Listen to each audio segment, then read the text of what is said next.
So recreating Stormwind City down here, and I've been struggling to get these trees from Elwyn Forest to look correctly, get the right shader that makes them look like they do in WoW. And I think I finally found one. Here it's $5 on the asset store. It's called Shader Vegetation from Link Squad. And really nice shader for these WoW trees because, for one, it does the double-sided rendering properly. You can see on this face, it does that nice double-sided rendering like we need for the WoW vegetation.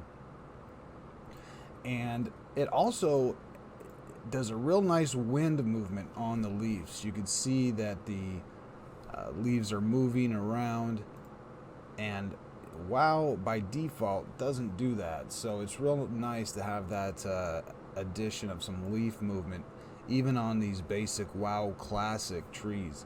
These are the trees I wanted to use, the ones from WoW Classic. But you can adjust the wind on the leaves, the turbulence, and all that kind of stuff. So some really cool wind settings that just are built into the shader, and they're not relying on a wind zone. You don't need to worry about any of that. It's just part of the shader that's built in. And then the other nice thing that I like about it is the color. Now you can set it two places. I don't know what the difference is yet, but you can set the main color. So I think the trees are a little bit too yellow from Elwyn Forest, and up here in Stormwind Valley I wanted them a little bit more green and lush.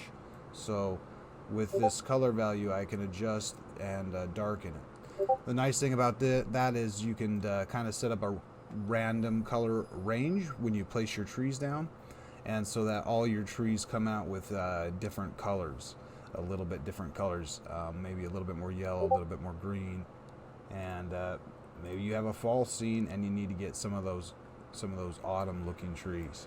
So there is that main color value.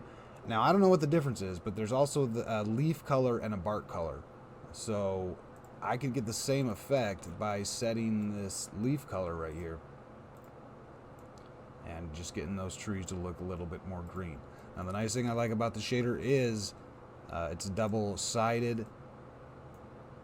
I get shadows with it, and we've got the wind movement on that.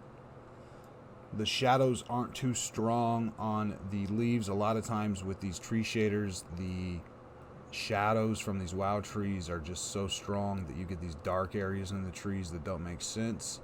And so anyways, this shader looks nice, and it has all the properties that I'm looking for to adjust the tree settings. And I will also mention real quick that I think I got a pretty good looking grass as well. It's actually a tree that I'm using for the terrain.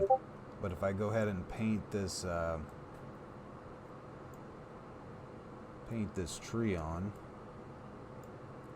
you can see here it doesn't look like much here. You could kind of see a little bit on the ground maybe, but if you're closer to the ground you'll notice that there's grass there. It's not so intrusive, it doesn't pop out, and a lot of times grass looks kind of like an eyesore popping out of the terrain if you don't get it right. But this one's pretty subtle, and I need to work on it a little bit more, maybe to make it more visible. But so far it's, the grass kind of blows in the wind and looks halfway decent. It's the Elwyn Grass 1 texture, so it is a grass texture from WoW. But that is one grass here on the terrain. So with some grass and some trees, the scene is starting to look a little bit better.